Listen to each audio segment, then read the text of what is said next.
স্মরণ সভা, এই স্মরণ সভায় আমরা মিলিত হয়েছি। কার স্মরণ সভায়? কমরেড উত্তম বিশ্বাসের স্মরণ সভায়। এবং কমরেড উত্তম বিশ্বাস সম্পর্কে কিছু কথা বলা হয়েছে। কথা তো সব শেষ করা যাবে না বলে বলে, তো এইটুকু আমি বলবো।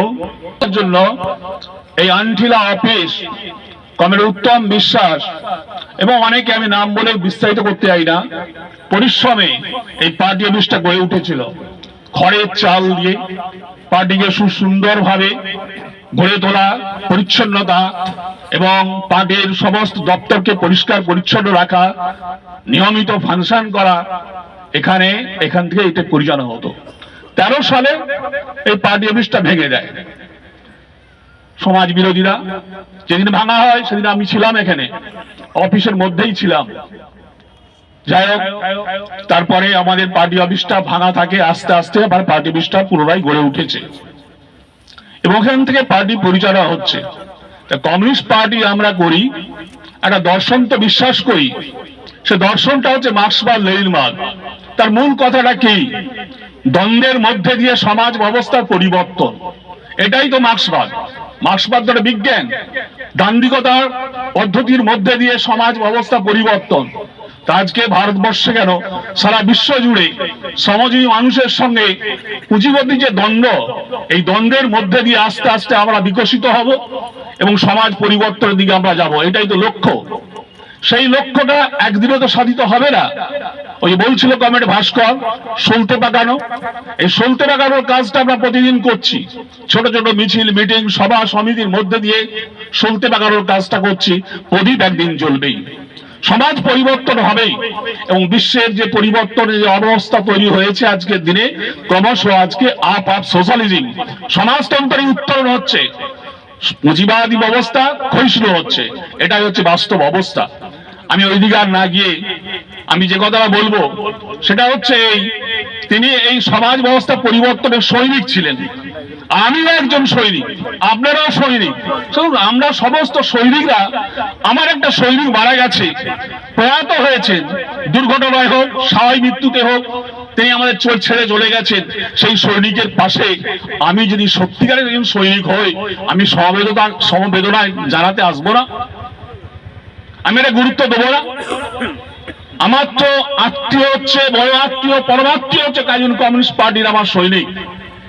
আমার স্ত্রী, আমার পুত্র আমার সঙ্গে আদর্শগতভাবে একমত নাও হতে পারে, কিন্তু যিনি আমার সঙ্গে একমত আছেন, আমার আদর্শের সঙ্গে বিশ্বাসী, যিনি আমাদের লক্ষ্যকে সাধিত করার জন্য পরিশ্রম করছেন, সংগ্রাম করছেন, ত্যাগ করছেন, তার পাশে আমাদের থাকা তো পরম দায়িত্ব, কর্তব্য।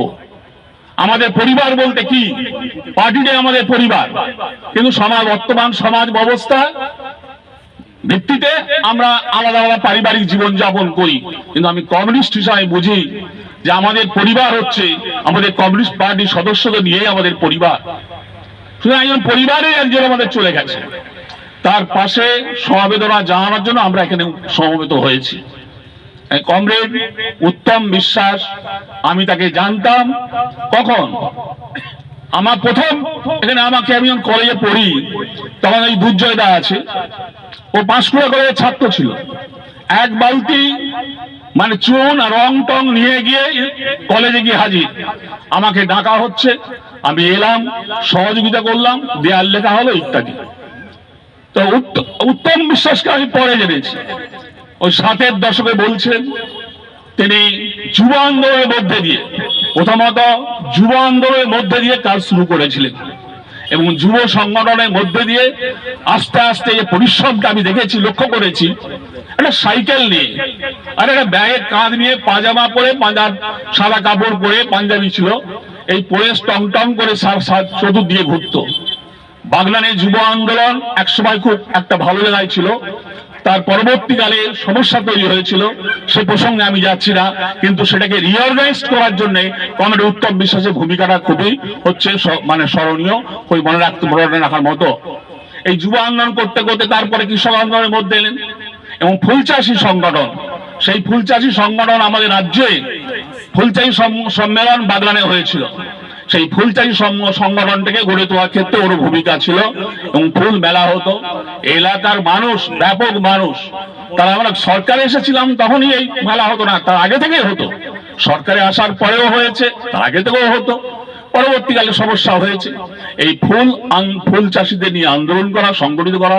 এই বাঁটুল এলাকায় দক্ষিণাঞ্চলে এমন পান চাষ ছিল, এই নিরঞ্জন দা পান চাষী আন্দোলন নেতা ছিলেন, আর পরবর্তীকালে উত্তম বিশ্বাস ফুল চাষী সংগঠনটাকে গড়ে তোলার জন্য যথেষ্ট উল্লেখযোগ্য ভূমিকা পালন করেছিলেন।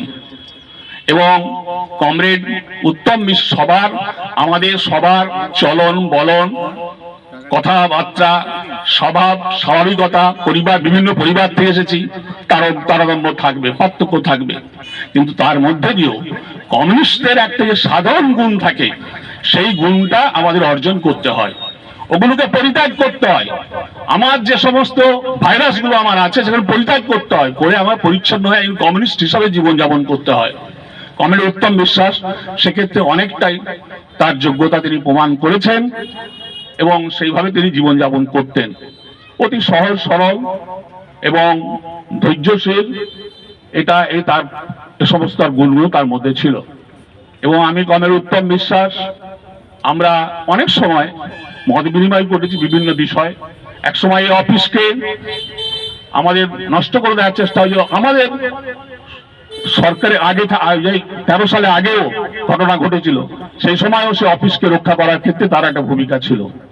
আর কমরেড উত্তম বিশ্বাসকে আমরা হারালাম অল্প, মানে আমার চেয়েও বছর দুয়ের বড়, ওর 52-50 সালে জন্ম দেখাচ্ছে, আমি 52, 52 সালে জন্ম, আমার চেয়ে বড় একটু ছিল। দুর্যোধন আমাদের চেয়ে অনেক বড়। তো স্বাভাবিকভাবে এটা আমাদের একটা বিরাট ক্ষতি হয়েছে। হয়তো শেষের দিকে আগের মতো পরিশ্রম করতে পারতো না, তার শারীরিক কতগুলো সমস্যা ছিল। আমি একদিন দুপুরবেলা এসছি অফিসে, তুমি তো এই গলব্লাডার অপারেশন করে এলে, তুমি এই গলব্লাডার অপারেশন করে এসে তুমি রোদেতে, এত রোদেতে তুমি এই গাছে, এই বাগানে জল দেওয়ার জন্য মেশিন দিয়ে এরকম করছো, হ্যাঁ, দরদর করে ঘাম দিচ্ছে আর এরকম করছে। তাই একটা কাজকে ভালোবাসলে সেটাকে যতক্ষণ না শেষ হয় ও কার কথা শুনবে না। তাই বললাম, অফিসে বসে বললাম, কিরকম করলে কেন তুমি? যাই হোক, ও গলব্লাডার অপারেশন হয়েছিল, তারপর রেল লাইনে তার পড়ে গেল, এ সমস্ত ঘটনা ঘটেছে। শারীরিক দিক থেকে খুব একটু দুর্বল ছিল শারীরিক দিকে, কিন্তু রাজনীতি মানসিকতার দিক থেকে শক্তিশালী ছিল। মতাদর্শের ক্ষেত্রে তার কোনো দুর্বলতা ছিল না, কিন্তু এই সমস্ত কারণে কিছু সময়ের মধ্যে সে হয়তো আমাদের সঙ্গে সেইভাবে আগের মতো পরিশ্রম করতে পারতো না। যাই হোক, কিন্তু কমরেড উত্তম বিশ্বাস মতো একটা কমরেডকে হারিয়ে আমাদের ক্ষতি হলো, বিরাট ক্ষতি হয়েছে। এবং আমরা পরবর্তীকালে যেন এবং আগামী দিনে যেন আমাদের সমস্ত কমরেডরা আমরা সেইভাবে তৈরি হতে পারি, পার্টির শৃঙ্খলা, পার্টি কেন্দ্র, পার্টির প্রতি নিষ্ঠা, গণসংগঠনে কাজ করা, তার মধ্যে দিয়ে পার্টিকে গড়ে তোলা, এই যে শিক্ষা, লেলিনীয় শিক্ষা, সেই শিক্ষাকে যেন আমরা পুনশ্চর্চা করতে পারি। একজন স্মরণ সভায়, কমিউনিস্ট যখন স্মরণ সভায় করে, তখন তার মতাদর্শগত আদর্শ সম্পর্কে, তার পার্টির নিয়ম নীতি সম্পর্কেই আলোচনা বিষয়বস্তু থাকে, আর এটাকে পালন করার মধ্যে দিয়েই আমরা তাকে যথার্থ সম্মান করতে পারবো। আমরা তো অন্য বুর্জোয়া পার্টির মতো বা সাধারণ কোন পরিবারে কোনো হারিয়ে গেছেন তারও স্মরণ সভা হয়, কিন্তু সেই স্মরণ সভাগুলো অন্য একটা ক্যারেক্টার নিয়ে হয়। কিন্তু আমাদের এই স্মরণ সভাটা মূলত আদর্শগত মহাদর্শগত যে প্রশ্ন, সেই প্রশ্নে তিনি লড়াই করেছিলেন, সেটাকেই আমরা পুনশ্চর্চা করে আমাদেরকে উজ্জীবিত করে এবং তার থেকে কিছু যে শিক্ষা নিয়ে আমরা এগোতে পারি। শিক্ষা আমাদের মার্ক্সবাদ লেনিনবাদ, তারাই আমাদের মূল শিক্ষা। সেই মার্ক্সবাদ লেনিনবাদকে পথে করে আপনি, আমি বা উত্তম চলে গেছে সবাই, আমরা সেই পথেই লড়াই করেছি এবং সেই পথেই আমাদের পৌঁছাতে হবে। আমাদের সেই জন্য সেই দৃষ্টিভঙ্গি নিয়ে আমরা কাজ করব। এই বিশ্বাস আমরা সুখে পিওর হয়ে যাব না, আরো সুখ সমৃদ্ধ আমরা হয়ে আরো শক্তিকে নতুন করে অর্জন করে আবার নতুন ভাবে আমাদের চলতে হবে। এবং কমরেড উত্তম বিশ্বাস তিনি চলে গেছেন, খুবই কষ্ট হয়। এবং তার পরিবার, অশোক দাদা একদিকে কমরেড আর একদিকে দাদা, তার আমি কথা বিশেষ কিছু বলতে চাই না এই বিষয়ে। অশোকদা আমি যথেষ্ট শ্রদ্ধা করি এবং তার এবং সবিতা ও স্ত্রী এবং ছেলে ভাস্কর, মেয়ে রশ্মি, সবার প্রতি সমবেদনা জ্ঞাপন করছি, সমব্যথিত, এবং অন্যান্য যারা আমরা সবাই এসেছি সবার সঙ্গে সমব্যথী হয়ে আমি আমার কথা শেষ করলাম। কমরেড উত্তম বিশ্বাস অমর রহে, কমরেড উত্তম বিশ্বাস অমর রহে, তোমায় আমি ভুলছি না, ভুলবো না, শেষ করলাম।